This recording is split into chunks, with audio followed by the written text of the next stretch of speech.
Então, gente, estamos aqui com o EcoCast, somos alunos da ETEC, Ana de Oliveira Ferraz, segundo desenvolvimento de sistemas. A gente vai falar um pouco sobre Objetivos de Desenvolvimento Sustentável, as ODS. No caso, focando na 15, mas passando por todas, porque ambas são muito importantes. Eu sou o Guilherme. Eu sou o Lorenzo. Eu sou o Gabriel. E eu sou o Gabriel. Perfeito. Então, a gente agora vai apresentar as pessoas do município de Araraquara, que estão na Secretaria Municipal de Meio Ambiente, que estão nos acompanhando e vão nos informar melhor sobre as perguntas que tivermos. Olá, eu sou o Lucas, eu sou engenheiro ambiental aqui da Secretaria Municipal de Meio Ambiente e Sustentabilidade de Araraquara. Faço parte da gerência de planejamento, sustentabilidade e educação ambiental. Sou especialista em educação ambiental e tenho experiência com projetos, né, na área de planejamento ambiental e educação ambiental.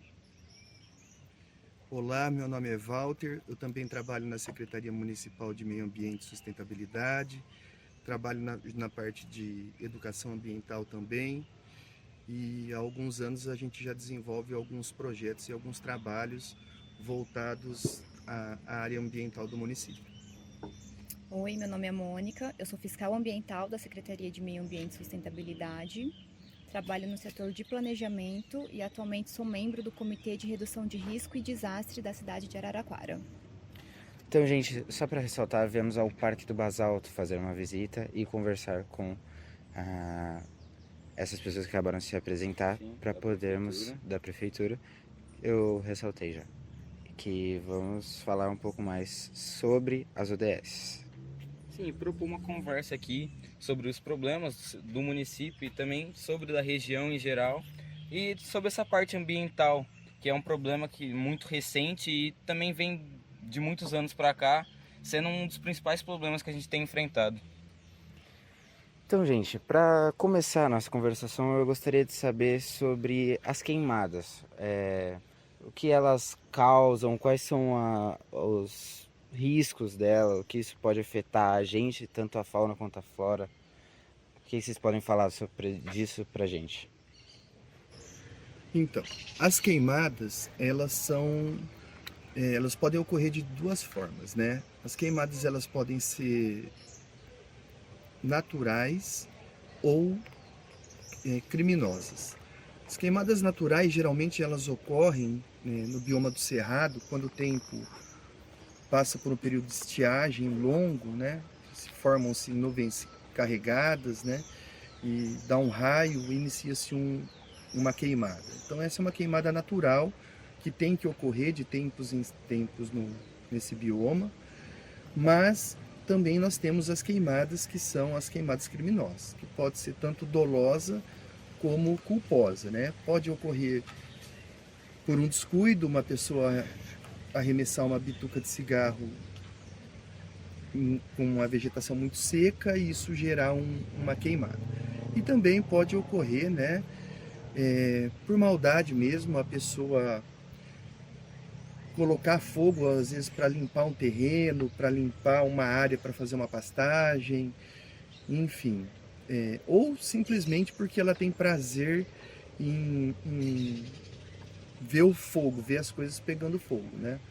Então, essas queimadas, principalmente as queimadas que são criminosas, elas causam um impacto à saúde muito grande. Por quê? Dependendo do material que é queimado, pode liberar na atmosfera tolueno, benzeno, dioxinas, furanos, substâncias altamente cancerígenas, né, que quando inalada, a pessoa pode, depois de um tempo, vir desenvolver até o câncer, além de outros problemas de saúde, como asma, bronquite, conjuntivite, dor de cabeça, problema neurológico. Então, essas queimadas, né, na época das queimadas, os problemas de saúde, a fila nas unidades básicas de saúde, na unidade de pronto atendimento, aumentam muito, principalmente com crianças e idosos que sofrem mais com as queimadas. Agora, quanto ao meio ambiente, as queimadas, elas matam a vida terrestre, né? Quando a gente fala em vida terrestre, a gente pensa em animal e vegetal. Mas na verdade não é só isso. Nós temos os animais, nós temos os vegetais, nós temos os fungos, nós temos os protozoários, né?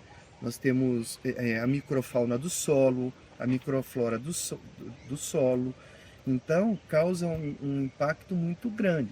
E dependendo da proporção da queimada, ela se torna um dano ambiental irreparável, porque ela vai, além de matar toda essa biodiversidade, né, as diferentes formas de vida, ela vai deixar o solo duro, compacto, propício à erosão.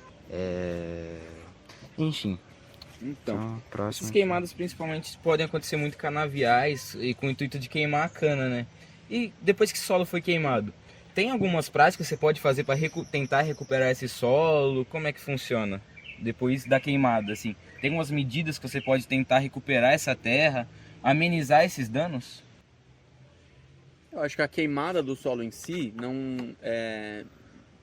ela não é equivalente a um tipo de contaminação. Eu acho que o solo consegue se recompor, mas a grande questão é que a gente está queimando muito mais. A queimada ela é muito rápida em comparação com o tempo de que um ecossistema demora para se desenvolver novamente, né? O tempo de uma árvore crescer é um tempo de décadas, né?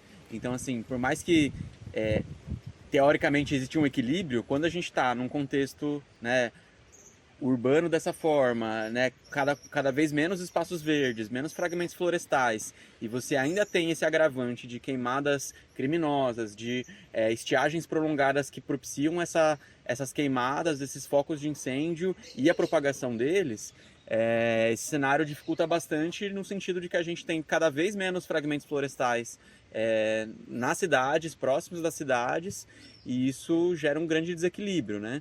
Então, eu acho que uma área que foi recém-queimada, por exemplo, seja um canavial, seja uma floresta, ela pode ser reflorestada sem nenhum outro cuidado especial, digamos assim, mas acho que o mais importante é que hajam esforços, né? Políticas públicas, investimento, fiscalização, para que se refloreste cada vez mais e a gente consiga, no mínimo, recompor esses fragmentos de floresta que foram perdidos, porque isso impacta diretamente na qualidade de vida das pessoas, dos animais e inclusive em outros aspectos da nossa vida, né? O clima, a umidade, a temperatura.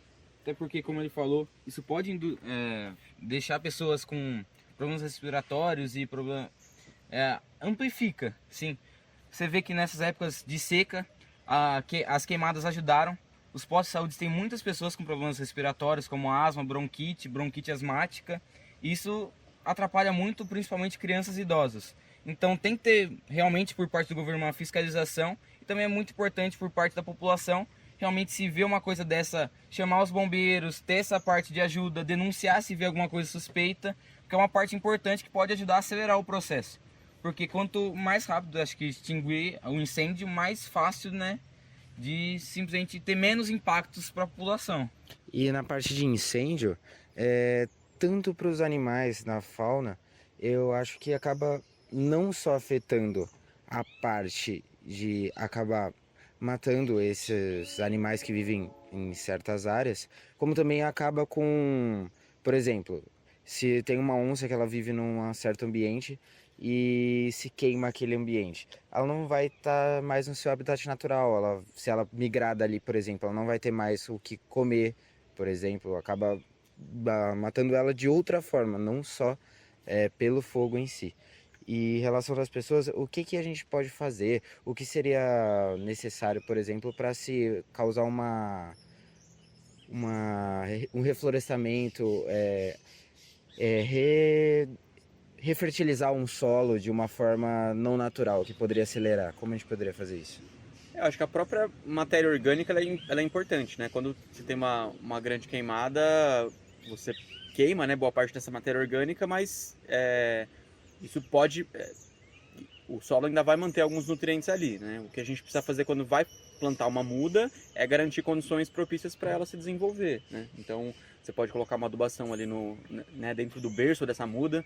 Essa expressão as pessoas usam bastante cova, né? Quando você vai colocar uma muda, mas a gente fala berço, né? Porque você está criando uma vida nova.